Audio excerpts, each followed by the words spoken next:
أشهد أن لا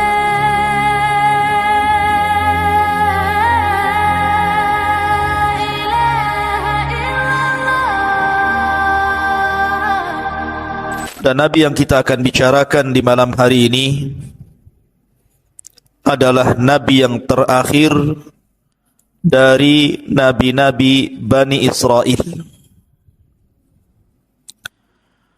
Kita tahu bahawa setelah diutusnya Ibrahim alaihi salatu wassalam,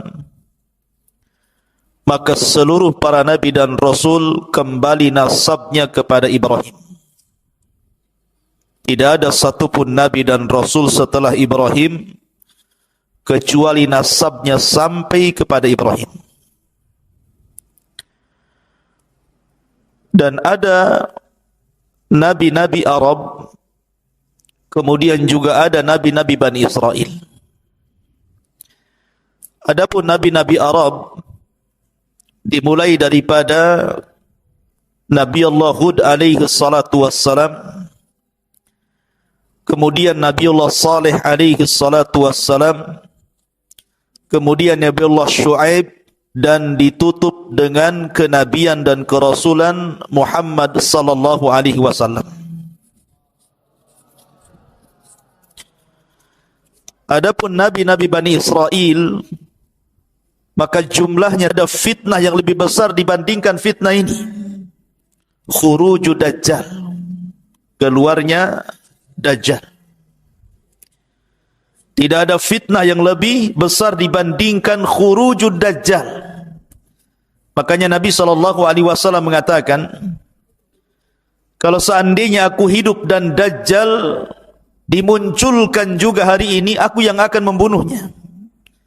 Tetapi kalau seandainya Dajjal itu keluar sementara aku sudah mati, maka kalian akan menghadapi Dajjal masing-masing. Kullu nafsin dha'iqatul maut. Maka setiap jiwa pasti mengalami kematian. Karena tidak ada yang bisa membunuh Dajjal kecuali seorang Nabi. Maka Dajjal akan keluar sebagaimana sabda Nabi SAW, lan taqumas sa'atu hatta tarau qablaha 10 ayat. Tidak akan terjadi hari kiamat, kata Rasul, kecuali engkau melihat sebelumnya 10 tanda dari tanda-tanda kiamat besar. Kemudian Rasul menyebutkan yang pertama dukhan, munculnya asap tebal di langit. Yang kedua dabbah, binatang yang melata yang muncul dari perut bumi dan bisa bicara. Kemudian yang ketiga tulu'us syamsi min maghribiha, munculnya matahari dari arah barat. Kemudian yang keempat, kata Rasul, nuzulu Isa, turunnya Isa bin Maryam. Kemudian yang kelima, wa Ya'juj wa Ma'juj, keluarnya 2 kabilah besar, Ya'juj dan Ma'juj. Kemudian yang keenam, wa thalathatu khusuf, ada 3 gempa besar. Yang keenam gempa di arah timur, yang ketujuh gempa di arah barat, yang kedelapan gempa di Jazirah Arab. Kemudian kata Nabi SAW, dan yang terakhir manusia akan digiring oleh api dari Adan menuju Syam. Disitulah tempat berkumpulnya manusia. Ma'asyiral muslimin, di sini Nabi SAW menyebutkan nuzul Isa. Isa akan turun. Untuk apa Isa turun itu? Kenapa Isa turun di akhir zaman setelah diutusnya Nabi SAW? Apakah Isa akan mendakwahkan syariat Injilnya kepada manusia? Tidak. Tugas Isa turun bukan itu. Kata Nabi SAW, walladhi nafsi biyadi la yushikanna an yanzila fikum ibnu Maryam. Demi zat yang jiwaku berada di tangannya, hampir-hampir Isa akan turun kepada kalian. Kana hakiman adalan, dia akan menjadi hakim yang adil. Fayaksirus salib, akan mematahkan salib. Wa yaqtulul khinzir, akan membunuh babi.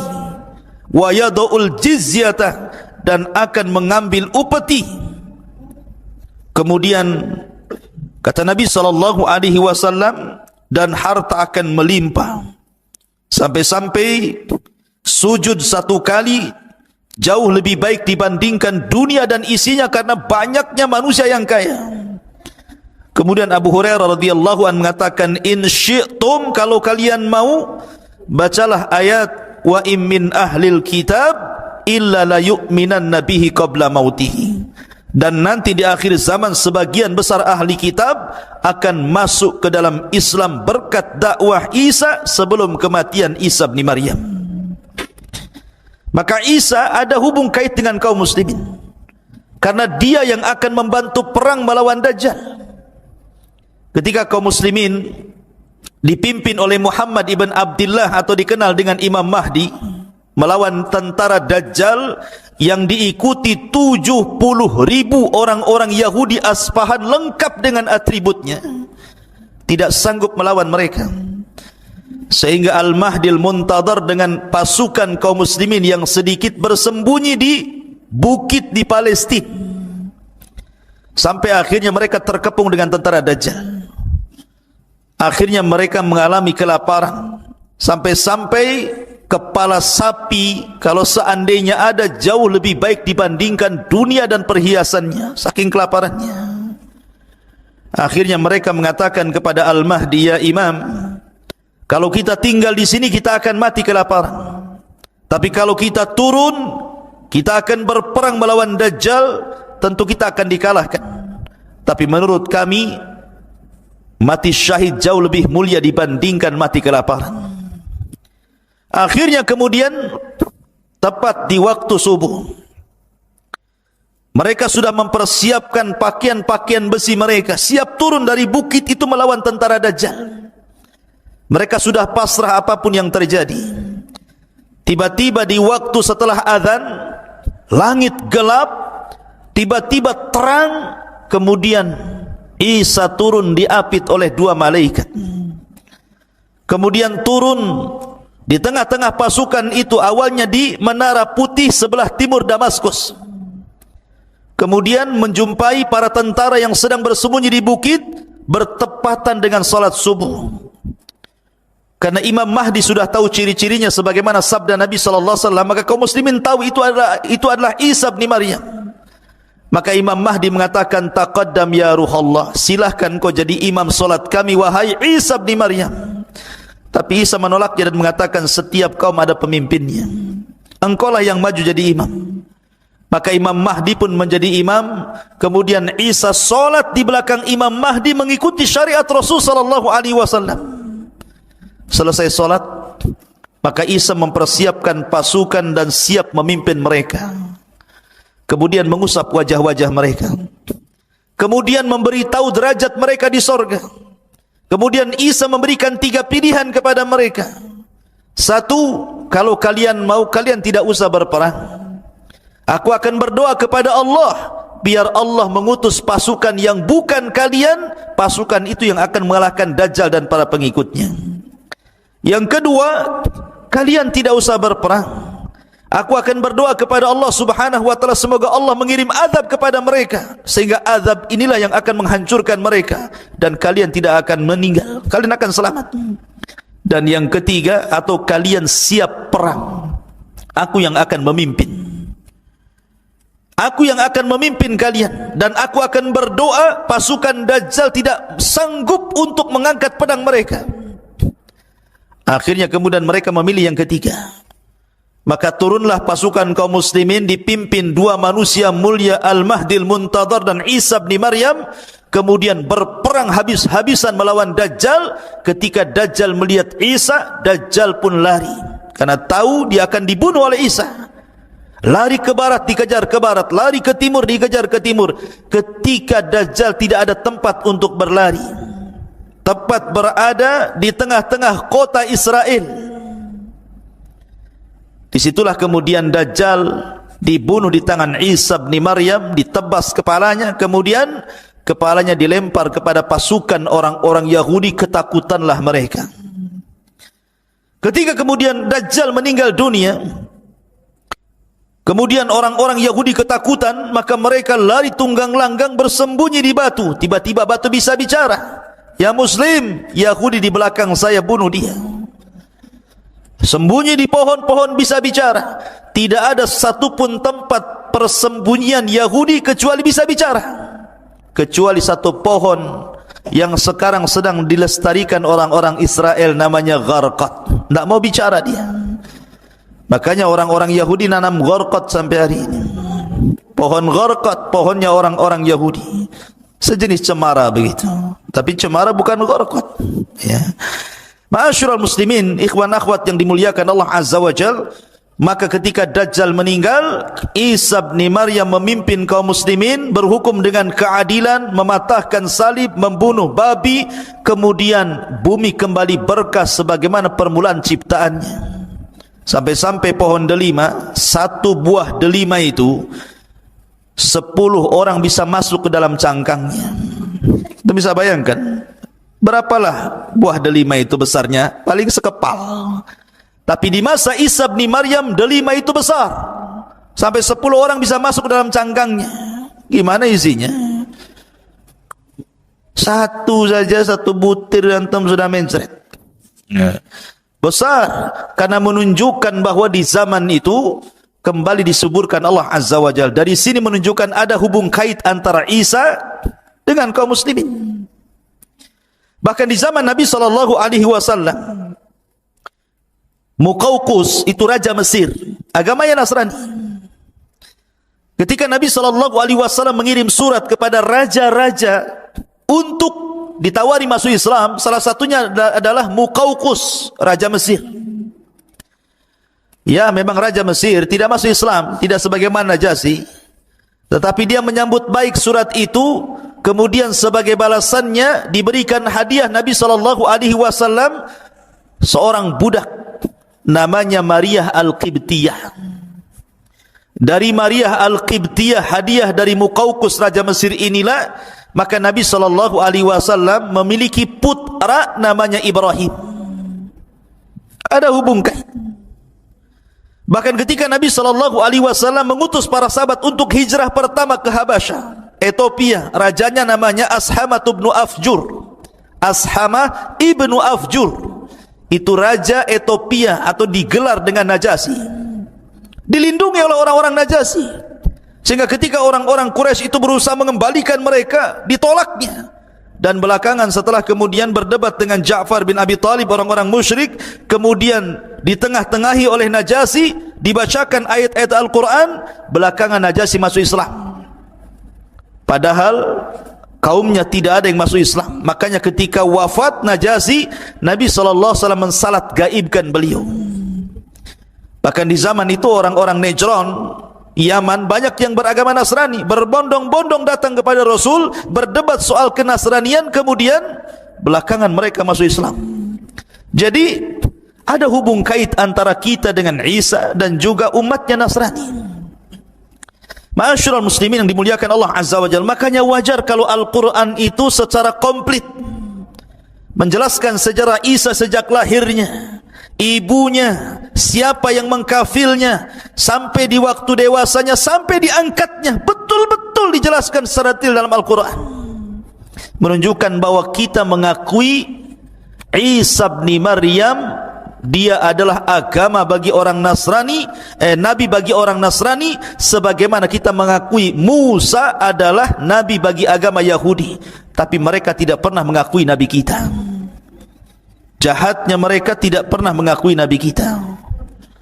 Makanya ketika Imam Al-Baqillani rahimahullahu ta'ala berdebat dengan seorang Nasrani dan mengatakan, kata Nasrani ini, ya Baqillani, kenapa agamamu fanatik sekali?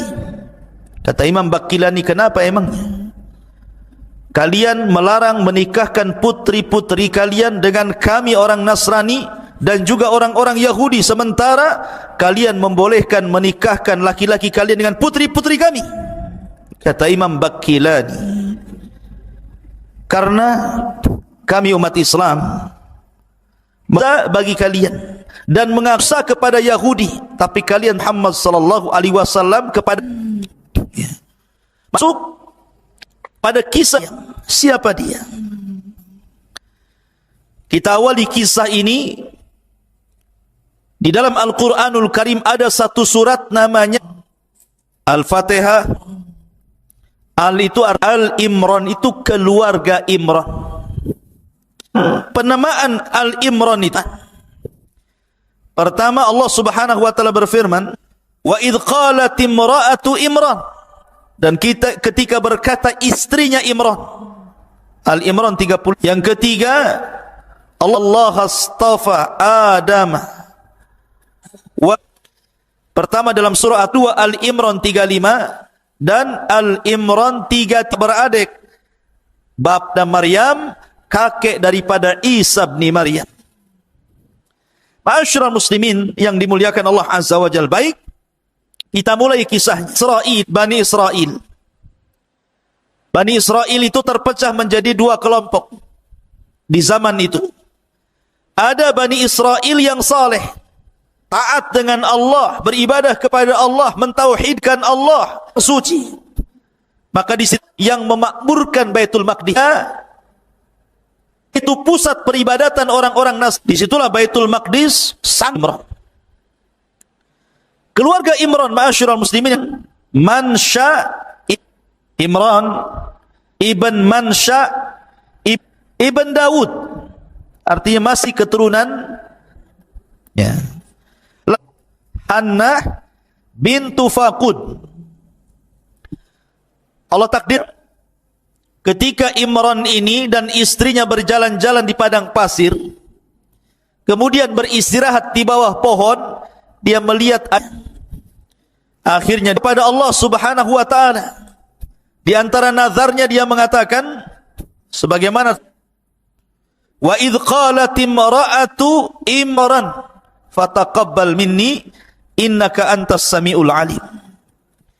Dia mengatakan, ya Allah, kata istri Imran Hannah ini, aku bernazar kepadamu, kalau aku punya bayi, aku mengandung laki-laki, Baitul Maqdis, dan aku wakafkan dia hidup di Baitul Maqdis.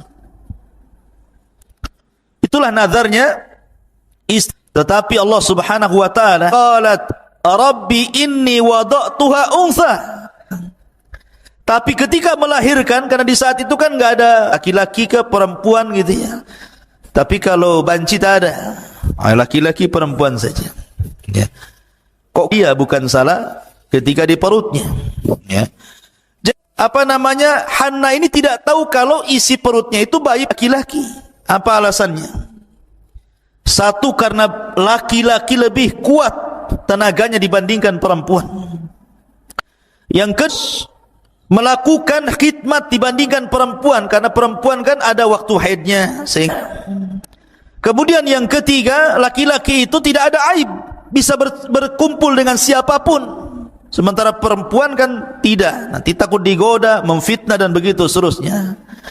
Kemudian yang keempat, tidak ada tuduhan bagi laki-laki. Kalau perempuan hamil saja dituduh kan begitu, mana laki-laki hamil, kecuali ada akangnya. Ya, artinya bahwa bukan kanker, tumor ya. Jadi kenapa Hannah ini ingin punya anak laki-laki? Karena sebab-sebab tadi. Setelah keluar, rupanya bukan anak laki-laki, anak perempuan pula. Makanya kemudian Allah Subhanahu wa taala berfirman di sini, walaysa dzakaru kal untha, dan berbeda laki-laki, tidak sama dengan samaituha Maryam, dan aku beri nama dia Maryam. Jadi Maryam itu yang memberi nama Allah sendiri. Dan ketika Allah mengatakan walaysa dzakaru kal untha, tidaklah laki-laki sama dengan perempuan, maknanya walaupun tapi dia bisa menjangkau semua laki-laki. Karena Rasul mengatakan kamula minar rijal kathirun, laki-laki sempurna itu banyak, tetapi perempuan yang sempurna itu cuma 4. Pertama, istrinya Fir'aun, Asiyah bintu Muzahim. Yang kedua, ibunda Isa, Maryam bintu Imran. Yang ketiga, Khadijah, istri Nabi SAW, zaujatun Nabi SAW. Dan yang keempat, Fatimah bintu Rasulullah. Inilah 4 wanita terbaik dunia. Salah satunya siapa? Salah satunya Maryam. Ya. Karena Maryam ini adalah wanita yang luar biasa. Wa inni sammaituha Maryam wa inni u'idzuha bika wa dzurriyyataha minasyaitonir rajim. Lihat bagaimana Allah janji membuat perlindungan kepada Maryam, dan sesungguhnya saya akan melindungi Maryam dan keturunannya dari setan yang terkutuk. Karena begini ikhwan, Nabi SAW bersabda, ma min mauludin illa syaitanu yamassuhu hina yulad fayastahillu sarikhan min masyati syaitan iyahu illa Maryam wabnaha, kata Rasul. Ketika anak dilahirkan, maka setan pasti akan menusuknya dengan jarinya di lambung kirinya atau kanannya hingga bayi itu menangis. Kenapa? Makanya setiap bayi yang dilahirkan pasti menangis. Itu karena ditusuk lambungnya sama setan itu. Tapi tidak membahayakan bayi. Setan menusuk itu ingin ngasih tahu, aku musuhmu mulai hari ini, maksudnya memberitahu permusuhannya. Maka semua bayi termasuk antum-antum ini pernah ditusuk lambungnya sama setan saat lahir. Ya. Makanya ada yang kesetanan juga. Waktu tidur ngantuk. Ma'asyiral muslimin yang dimuliakan Allah Azza wa Jalla, kecuali 2 tidak pernah ditusuk setan saat lahirnya. Kata Rasul, illa Maryam wabnaha, kecuali Maryam dan putranya Isa bin Maryam. Allah lindungi dari syaitan. Makanya Allah Subhanahu wa taala mengatakan tadi, wa inni u'idzuha bika wa dzurriyyataha minasyaitonir rajim. Kemudian fataqabbalaha rabbuha biqabulin hasanin wa ambataha nabatan hasanan wa kaffalaha Zakaria. Maka Tuhannya menerima sebagai nazar dengan penerimaan yang baik dan mendidiknya dengan pendidikan yang baik, dan Allah menjadikan Zakaria sebagai pemelihara bagi Maryam bintu Imran. Jadi kisahnya seperti ini. Jadi ketika kemudian nazarnya diterima, lahirlah Maryam bintu Imran. Allah takdirkan saat hamil, Imran meninggal dunia. Artinya ketika Maryam lahir, dia menjadi wanita yatim karena ayahnya meninggal, sementara ibunya sudah tua, tidak sanggup merawatnya. Dan dia sudah bernazar untuk memberikan bayi yang baru lahir ini. Dalam riwayat ketika melahirkan saja langsung dibungkus, kemudian dibawa ke Baitul Maqdis, langsung diserahkan kepada Zakaria. Tetapi orang-orang di Baitul Maqdis, ahli ibadahnya, para ruhbannya tidak terima. Kami juga mau, wahai Zakaria, jangan engkau saja yang memelihara, karena itu anak dari orang suci Imran, keluarga terbaik dan termulia. Akhirnya kata Zakaria gini saja, saya tidak bisa langsung memiliki bayi ini, bagaimana kalau kita taruhan? Kumpulkan semua ruhban, semua padri-padri, semua pendeta-pendeta ahli ibadah, kita qur'ah, kita mengundi siapa yang berhak untuk mengkafil anak bayi Maryam ini. Akhirnya semua ubad pada datang dari mana-mana. Bagaimana caranya? Kata Zakaria, cara undian kita sepakati, masing-masing kalian bawa pena, bawa pulpen, bawa patlot, ya. Kemudian masing-masing kalian berdiri di tepi sungai yang deras. Maka berjejerlah para rahib, para pendeta, para padri, orang-orang ahli ibadah itu berjejer semua di tepian sungai. Kata Zakaria, kalau seandainya kolam kalian dilempar ke sungai itu hanyut, berarti kalian kalah. Tapi kalau pena kalian dilempar justru dia melawan arus, maka kalian menang. Akhirnya semua pena dilempar ke sungai itu, ya hanyutlah. Gimana? Pena dilempar ke sungai hanyut. Ternyata cuma satu yang tidak hanyut, justru dia melawan arus jalannya, penanya Zakaria. Lah ketika itulah maka Zakaria menang undian, maka dia berhak untuk mengkafil Maryam. Maka Zakaria dan istrinya akhirnya pun mengkafil merawat Maryam sedari kecil. betul-betul diletakkan di atas Baitul Maqdis, ruangan khusus di mihrab, tidak pernah keluar dari situ. Jadi betul-betul dirawat di situ saja sedari kecil sampai kemudian agak besar. Ketika umur 10 tahun ada peristiwa yang aneh. Ketika Zakaria kemudian masuk ke dalam mihrabnya, tiba-tiba kemudian di situ banyak makanan. Setiap hari ketika masuk ke mihrabnya banyak makanan. Makanan ini tidak tahu siapa yang ngantar, tiba-tiba ada saja di situ. Makanya disebutkan dalam Al-Quran, kullama dakhala 'alaiha Zakaria al-mihrab wajada indaha rizqa. Setiap Zakaria masuk ke dalam ruangan tempat ibadahnya Maryam, banyak makanan di situ. Anehnya lagi, makanan yang tidak ada di musim panas ada pula di musim panas. Makanan yang tidak ada di musim dingin ada pula di musim dingin. Artinya makanan yang belum ada musimnya sudah ada pula di situ. Zakaria ini kan juga diuji oleh Allah. Sudah lama menikah, istrinya mandul, tidak punya anak. Tapi ketika melihat peristiwa itu, Zakaria berfikir, kalau Allah sanggup mendatangkan makanan di musim dingin ada di musim panas, makanan di musim panas ada di musim dingin, masa Allah tidak bisa memberikan rizki anak kepadaku? Maka dia terus berdoa. Akhirnya istrinya Zakaria pun hamil, lahirlah Yahya ibn Zakaria. Itu nanti kisahnya. Tapi yang jelas bahwa Maryam kemudian tumbuh menjadi wanita ahli ibadah, ruku, sujud, tidak ada hari-hari kecuali beribadah kepada Allah subhanahu wa ta'ala sampai akhirnya Allah subhanahu wa ta'ala menguji Maryam. Betul-betul diuji oleh Allah subhanahu wa ta'ala, di mana Maryam ini, ikhwatu fillah muliakan Allah azza wa jalla, ada yang mengatakan ketika usianya belasan tahun, 13 lebih begitu, Maryam ini ingin keluar buang hajat. Memang begitu, ya. Jadi ada sebabnya. Kalau Allah menghendaki sesuatu kan, idza aradallahu syai'an ahya asbaba. Kalau Allah menghendaki sesuatu kan Allah harus hidupkan dulu sebabnya tuh. Maryam keluar untuk buang hajat, menjauhi Baitul Maqdis.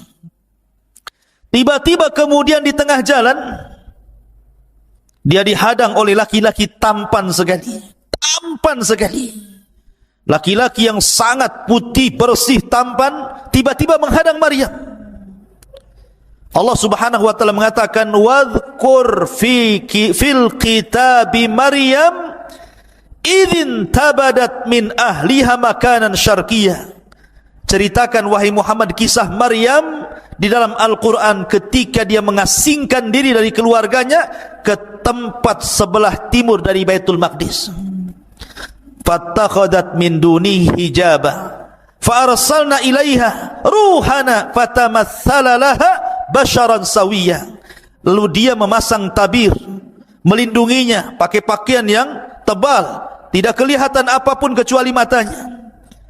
Kata Allah, lalu kami utus ruh kami Jibril, kemudian disuruh untuk tasyakkul, menyerupai manusia yang sempurna, yang paling tampan. Tiba-tiba Jibril yang dalam bentuk manusia tampan itu menghadang Maryam.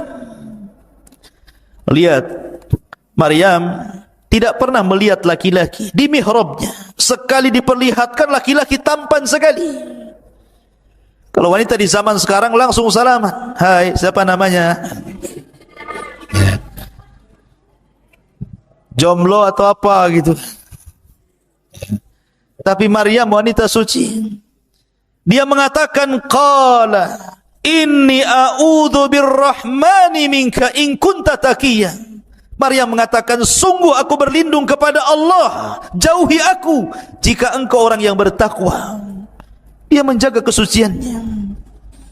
Bukan kayak wanita sekarang pegang handphone cari pula pertemanan.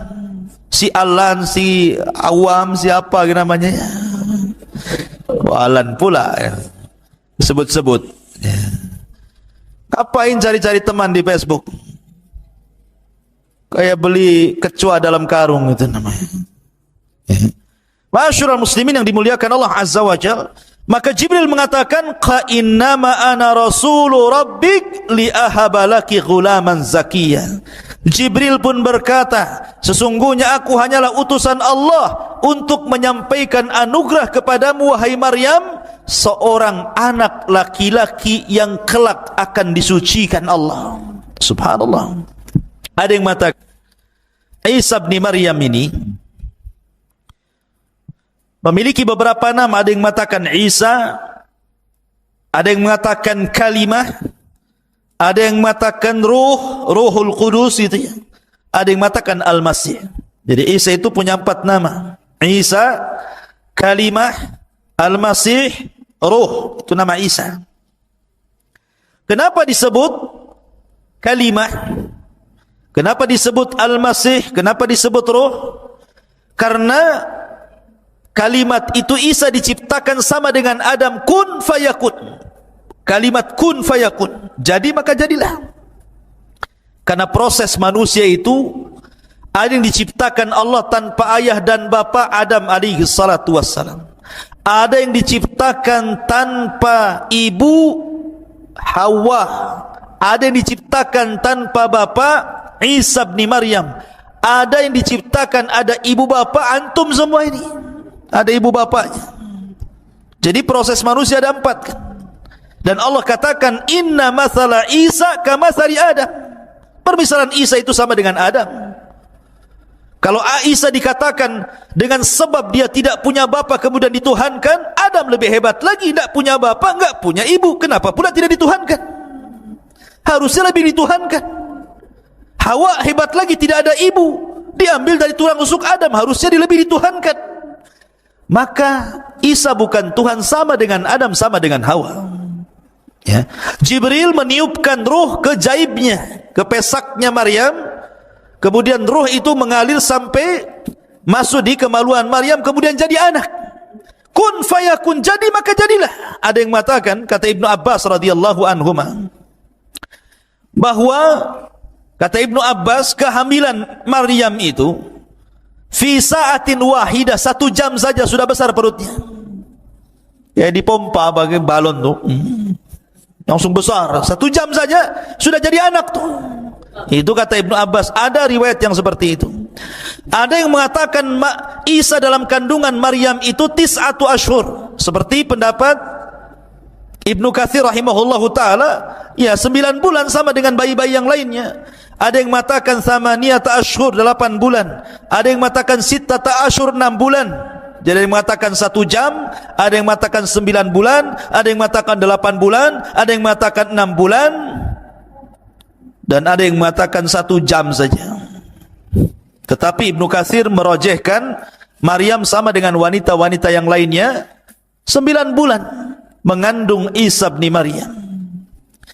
Ketika dia mengandung, ikhwan, tentu seorang wanita berfikir dia tidak pernah berhubungan dengan laki-laki, disentuh pun tidak, tiba-tiba hamil.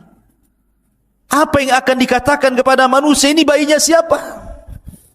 Tentu orang-orang yang akan mengatakan Maryam berzina.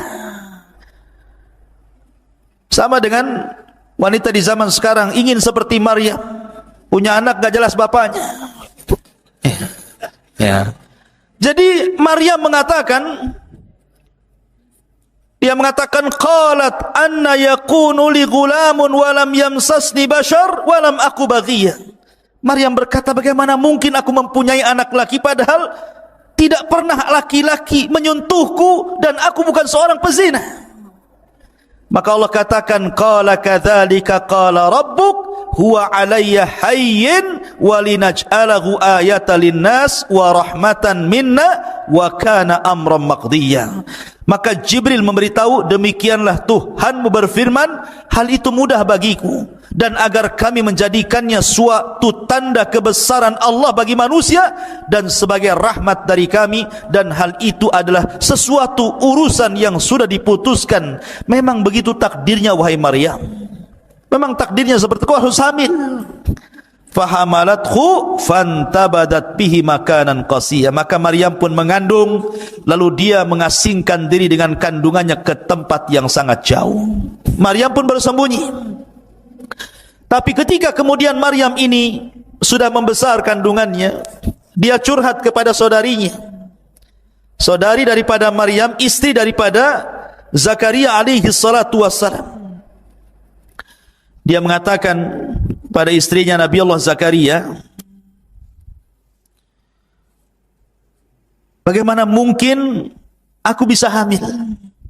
Bagaimana mungkin aku bisa hamil? Sementara tidak ada satupun laki-laki yang menyentuhku. Maka kata istrinya Zakaria, masih saudarinya Maryam, dia mengatakan, inni ara ma fi batni yasjudu lima fi batnik. Wahai Maryam, sama-sama hamil. Dia lahir nanti Yahya, sementara Maryam lahir Isa. Kata istrinya Zakaria, sesungguhnya bayi yang ada di perutku sujud kepada bayi yang ada di perutmu, katanya.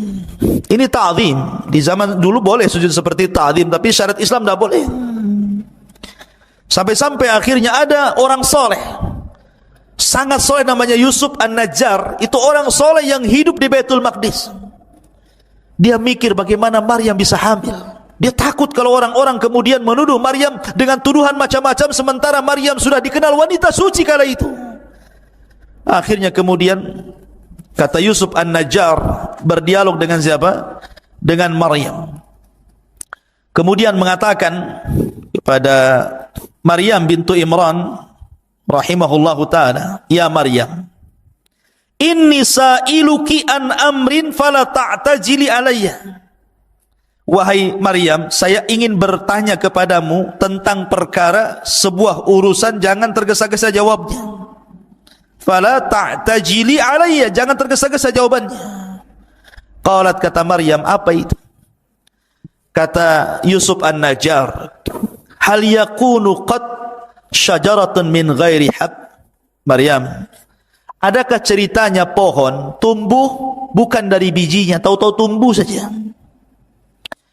Wa hal yakunu zar'un min ghairi badrin, apakah ada semacam padi atau yang lainnya tiba-tiba tumbuh tanpa biji? Wa hal yakunu waladun min ghairi ab, ataukah ada seseorang anak lahir tanpa bapak? Maryam paham dengan pertanyaan itu. Tapi Maryam cerdas dan mengatakan, adapun perkataanmu, apakah mungkin pohon tumbuh tanpa ada biji dulu, ataupun mungkin padi-padian tiba-tiba tumbuh tanpa ada benih? Maka Maryam mengatakan, bagaimana dahulu ketika Allah menciptakan pohon, apakah juga dari biji? Tentu tidak, kun fayakun.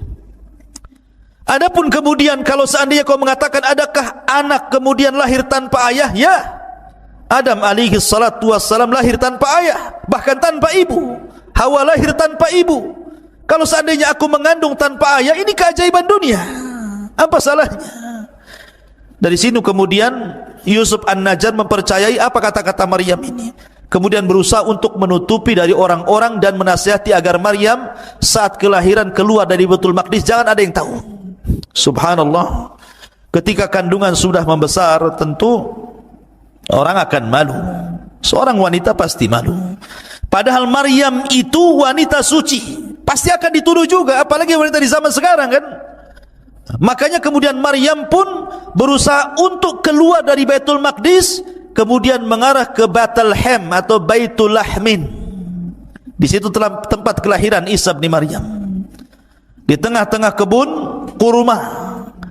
Di tengah-tengah kebun kurma, di waktu yang sangat-sangat panas sekali. Ya.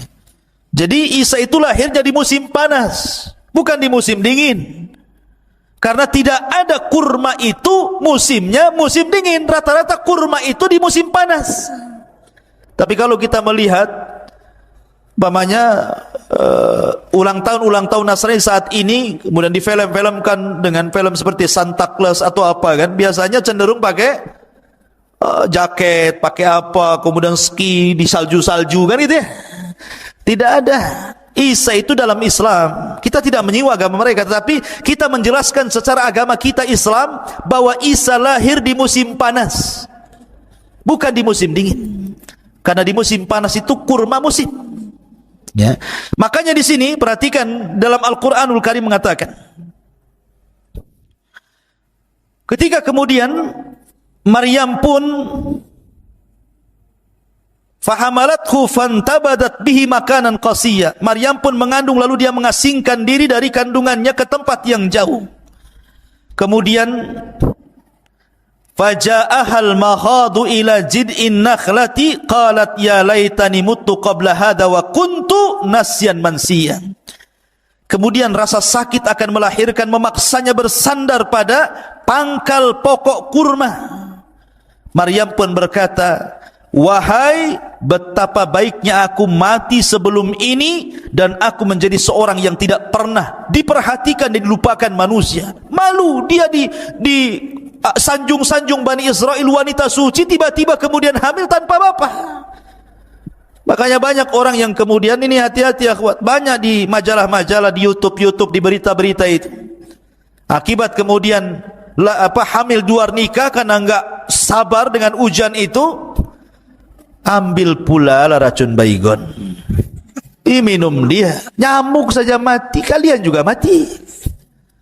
Ada yang ambil tali, ditariknya tambang, diikatnya di lehernya. Jadi Maryam itulah hati perempuan. Makanya jangan coba-coba. Maryam saja yang jelas-jelas tidak berzina, dia mengatakan lebih mati saja kan itu, daripada tuduhan orang. Apa kata manusia, apa kata orang. Fanadaha min tahtiha alla tahzani qad ja'ala rabbika tahtaki sariyya. Maka Jibril berseru kepadanya dari tempat yang rendah, janganlah engkau bersedih hati wahai Maryam, sesungguhnya Tuhanmu telah menjadikan anak sungai di bawahmu. Allah sudah mempersiapkan kelahirannya. Ada sungai kecil di bawahnya, kemudian bersandar di pohon kurma. Pohon itu pula lagi berbuah, rutobnya lagi ranum-ranumnya.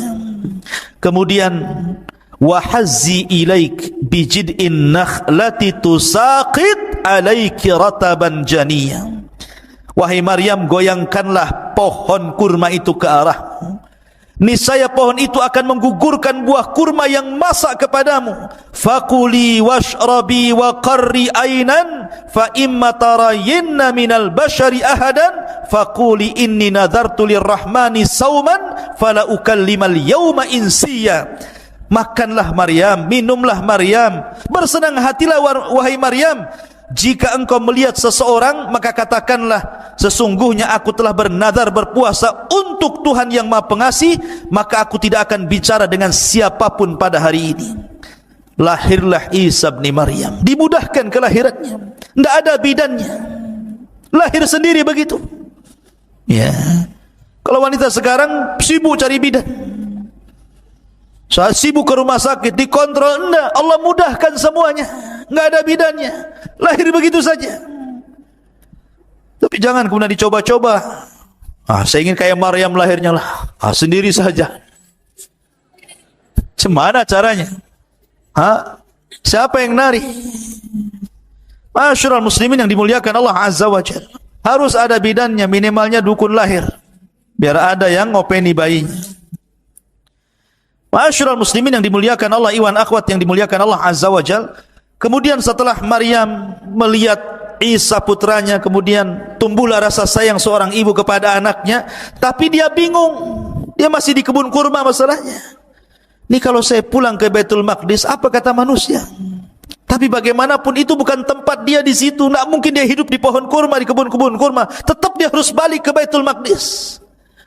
Fa'atat bihi qaumaha tahmiluhu qalu ya Maryam laqad ji'ti syai'an fariyya. Maryam pun kemudian kembali ke Baitul Maqdis.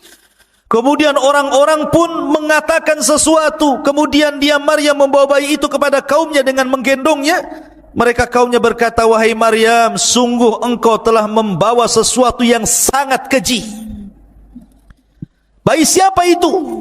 Hampir-hampir mereka melempari Maryam, kemudian merajamnya. Tapi Maryam sudah dibimbing oleh Allah, jangan bicara. Datang gendong bayi, kalau ditanya itu bayi siapa, jangan bicara. Isyaratkan saja telunjukmu ke bayi itu, biar dia yang menjawabnya. Biar dia yang menjawabnya. Jadi setiap, Maryam, itu bayi siapa? Enggak bisa jawab. Kan enggak boleh bicara. Ya. Jadi diisyaratkan aja ke bayinya. Maka kemudian apa yang terjadi? Fa asyarat ilaihi, maka Maryam menunjuk kepada anaknya. Mereka mengatakan, kaifa nukallimu man kana fil mahdi sabiyya? Hei Maryam, kau punya akal enggak? Kami akan bicara dengan anak kecil yang masih dalam ayunan, macam mana caranya? Tiba-tiba ketika kemudian mereka memaksa Maryam untuk bicara, tapi Maryam tetap mengisyaratkan ke bayinya untuk menjawab. Mereka mengatakan, enggak mungkin kami bicara dengan bayi. Tiba-tiba bayi itu bisa bicara. Kemarin sudah jelaskan 4 bayi yang bisa bicara kan? Salah satunya Isa bin Maryam. Tiba-tiba bayi itu dengan fasihnya mengatakan, qala inni Abdullah ataniyal kitaba wa ja'alani nabiyya. Kata Isa yang masih bayi, masih digendong, masih baru berapa hari itu, mengatakan, sungguh aku hamba Allah, dia memberiku Injil dan dia menjadikan aku seorang nabi. Terperanjat manusia. Mak, bayi bisa bicara nih. Ngomongnya hamba Allah dan saya seorang nabi pula gitu. Wa ja'alani mubarakan aynama kun wa awsani bis salati waz zakati ma dumtu hayya. Dan dia menjadikan aku seorang yang diberkahi di mana saja aku berada, dan dia memerintahkan aku untuk melaksanakan salat, zakat selama aku hidup. Wa barram bi walidati wa lam yaj'alni jabbaran syaqiyya, dan berbakti kepada ibuku, dan dia tidak menjadikan aku seorang yang sombong lagi celaka. Wassalamu alayya yauma wulidtu wa yauma amutu wa yauma ub'atsu hayya. Dan kesejahteraan semoga dilimpahkan kepadaku pada hari kelahiranku, pada hari diwafatkanku, dan pada hari aku dibangkitkan kelak oleh Allah Azza wa Jal. Dzalika Isa bin Maryam qaulul haq alladzi fihi yamtarun. Itulah Isa bin Maryam mengatakan perkataan yang benar yang mereka ragukan kebenarannya. Kagetlah orang-orang, Isa itu kok bisa bicara. Dari sinilah kemudian orang-orang yang baik-baik ini kan karena bicara dengan orang-orang baik, masalahnya yang ada di Baitul Maqdis, bukan orang-orang jahat. Kalau ketahuan orang Yahudi sudah dibunuh Isa sejak kecil.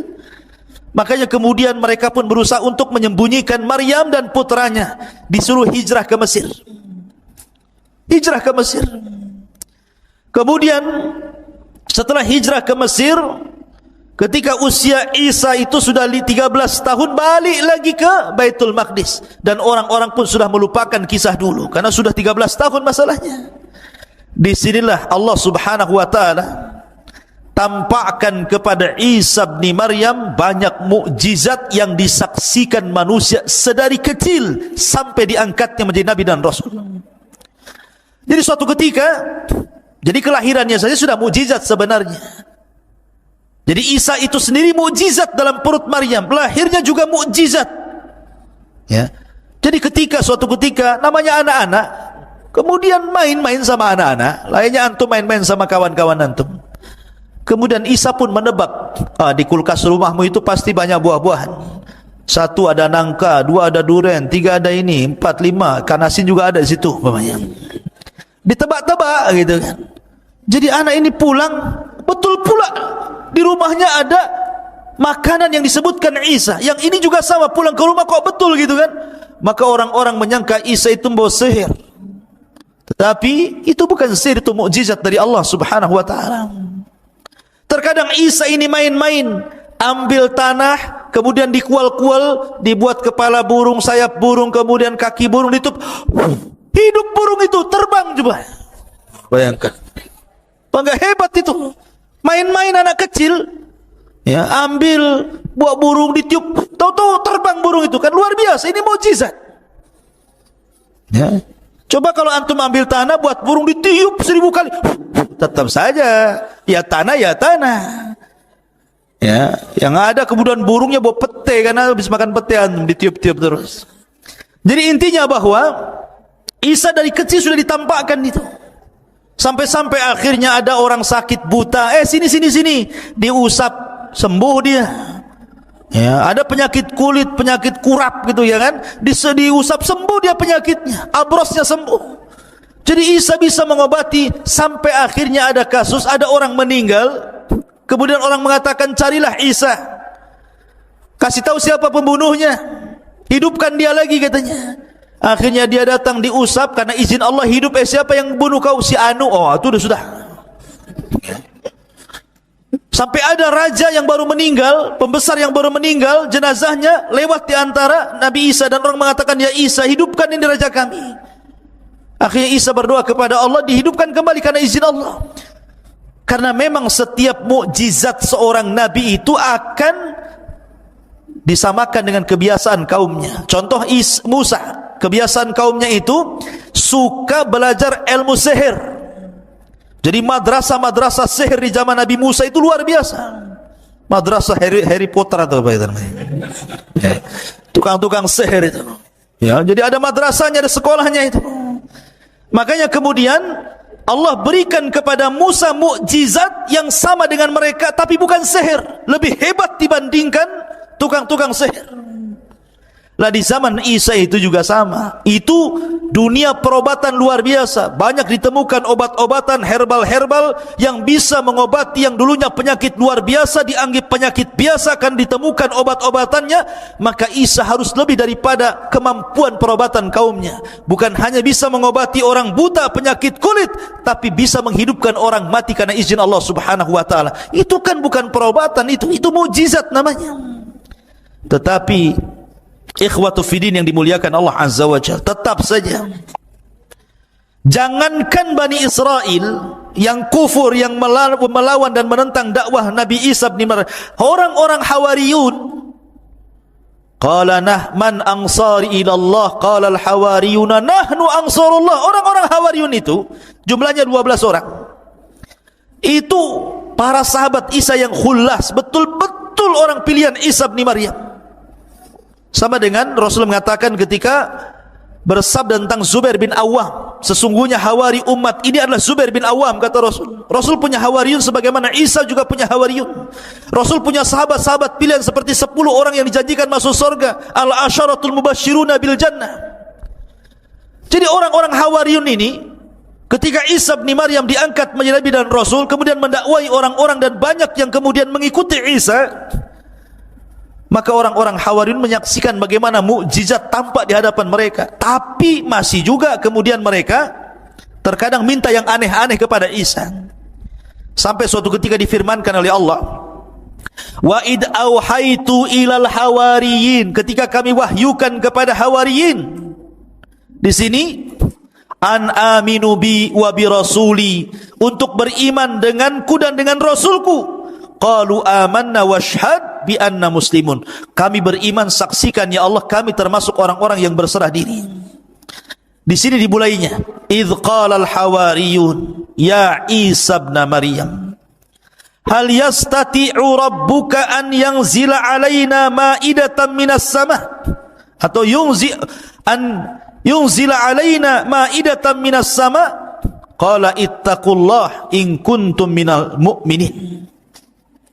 Mereka mengatakan, ya Isa, apakah engkau bisa menyuruh Rabbmu untuk menurunkan kepada kami makanan dari langit? Ini yang ngomong Hawariyun, orang-orang pilihan Isa, bukan orang-orang luar, orang-orang yang ahli ibadah, orang yang taat kepada Allah, dan orang yang sangat dekat dengan Isa. Mereka mulai bicara seperti umat sebelumnya, Bani Israel yang di zaman Nabi Musa yang suka degil itu. Mulai lagi dia muncul degilnya itu. Dia mengatakan, ya Isa, kami bukan tidak beriman kepadamu, tapi biar tenanglah hati kami. Kalau coba sekali-kali kau turunkanlah makanan itu, minta kepada Tuhanmu biar makanan itu dari langit saja turun. Sekali-kali kita pengen makan dari langit, bukan dari warung. Ya. Akhirnya kemudian qalu nuridu an na'kula minha, kami ingin makan darinya. Wa natma'innu qulubuna, agar kami tenang hatinya. Sampai kepada Isa kemudian mengatakan, qala Isa ibn Maryam Allahumma rabbuna anzil alaina ma'idatan minas sama nakunu lana idan li awwalina wa akhirina. Dalam riwayat Isa mengatakan baik, tapi syaratnya kalian harus puasa 30 hari. Berpuasalah 30 hari mereka. Setelah puasa mereka lapar. Ya Isa, tolonglah datangkan makanan dari langit, kami sudah lapar ini. Maka Isa pun berdoa, ya Allah, turunkan kepada kami makanan dari langit, dan kami akan jadikan itu Id bagi yang awal-awal dan akhir. Ini yang pertama dan terakhir, kata Isa. Warzuk wa anta khairur razikin. Berikan rizki kepada kami dan engkau sebaik-baik pemberi rizki. Tapi apa kata Allah? Baik, inni munazziluha alaikum. Saya akan turunkan makan itu untuk kalian. Faman yaghfur ba'du minkum fa inni u'adzibuhu adzaban la yu'adzibuhu ahadan minal alamin. Nanti siapapun yang kufur setelah ini, ku azab dia dengan azab yang tidak pernah dirasakan siapapun di alam semesta ini. Ketika mendengar itu, ketakutan tuh Bani Israel. Tapi kadang mereka sudah minta dan akan dikabulkan. Ternyata kalau mereka sampai kufur setelah kejadian ini, setelah mereka makan makanan itu, akhirnya mereka dapat ancaman azab. Ketika betul-betul turun itu, banyak sekali itu makanan itu. Cukup untuk Bani Israel itu makan banyak sekali macam-macam makanan. Orang-orang Hawariyun yang meminta hijau susu ketakutan makan. Kemudian melihat saja dari jauh. Sampai akhirnya datanglah manusia fuqara wal masakin dari mana-mana. Akhirnya menyerbu makanan itu. Kemudian barulah mereka ikut makan. Subhanallah. Setelah makan, rupanya makanan itu obat. Yang setruk jadi waras, yang asam urat hilang asam uratnya, yang kolesterol hilang kolesterolnya, yang pincang jadi tegak jalannya. Pokoknya jadi obat semuanya. Ya, kalau yang bodoh ya tetap bodoh lah, harus belajar. Takkan makan jadi pintar, ya kan? Kalau bodoh-bodoh saja, kecuali belajar. Ya, Ma'asyiral muslimin yang dimuliakan Allah Azza wa Jal. Akhirnya kemudian setelah kejadian itu mereka tidak minta lagi. Peristiwa-peristiwa seperti ini timbullah hasad kepada orang-orang Romawi. Karena ketika itu Palestina dikuasai oleh Romawi, oleh orang-orang Romawi. Dilaporkanlah kepada sang raja Romawi bahwa ada orang yang semakin hari semakin banyak pengikutnya, dikhawatirkan lama-lama banyak pengikutnya dan akan menumbangkan anda wahai sang raja. Wah, dikompor-kompori. Akhirnya sang raja pun emosi.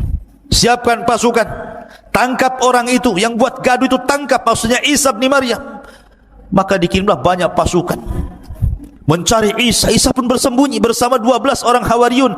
Ada yang mengatakan bahwa yang membocorkan tempat persembunyian adalah salah satu dari Hawariyun itu sendiri. Lihat, luar biasa. Akhirnya kemudian ketika Isa sudah merasakan, Jibril sudah tahu bahwa tentara sudah tahu tempat persembunyiannya, mereka tidak mungkin bisa lari dari situ dan pasti akan dibunuh. Isa pun berpesan kepada Hawariyunnya. Apa pesan Isa bin Maryam? Kata Isa kepada Hawariyunnya, wahai Hawariyun, man arada minkum an yakuna aqrabu minni fil jannah yulqa alaihi syabahi wa yujadu makani wa yu'khadu makani fayuqtal fayakunu rafiqi fil jannah. Kata Isa, siapa di antara kalian yang ingin kedudukannya dekat denganku di sorga, maka Allah akan samakan wajahnya dengan wajahku, maka dia akan menduduki tempatku, kemudian akan dibunuh, maka dia akan menjadi temanku di sorga. Siapa di antara kalian? Tidak ada yang mau, karena jelas mau dibunuh masalahnya. 12 orang ini. Tiba-tiba yang paling kecil usianya bangkit, saya wahai Isa, katanya. Isa enggak mau yang paling kecil. Diulang lagi kalimat itu. Tetap dia lagi, dia lagi. Baik, karena kau sudah memilih hal itu, maka aku akan berdoa kepada Allah, wajahmu agar mirip dengan wajahku. Maka Allah subhanahu Isa pun mengusap wajahnya dengan izin Allah, miriplah wajahnya. Maka sebelum Isa naik ke langit, ditidurkan dan diangkat ke langit, maka Isa berpesan kepada yang masih setia itu, berdakwalah kau ke masing-masing daerah. Jangan satu daerah berpencar kemana-mana. Dakwahkan ajaranku kepada mereka. Tauhidkan manusia. Sembahlah Allah. Jangan menyekutukan Allah macam-macam. Maka ketika kemudian orang-orang yang disuruh satu persatu lari, Isa tinggal sendiri dan orang yang diserupakan tadi, maka Isa pun Allah tidurkan. Setelah itu Allah subhanahu wa ta'ala angkat ke langit. Lah ketika Isa diangkat ke langit, maka pasukan datang menangkap orang yang diserupai itu. Kemudian diarak, kemudian disalib, kemudian dibunuh. Kemudian orang-orang Yahudi mengatakan, qatalna Isa ibn Maryam, kami sudah membunuh Isa ibn Maryam.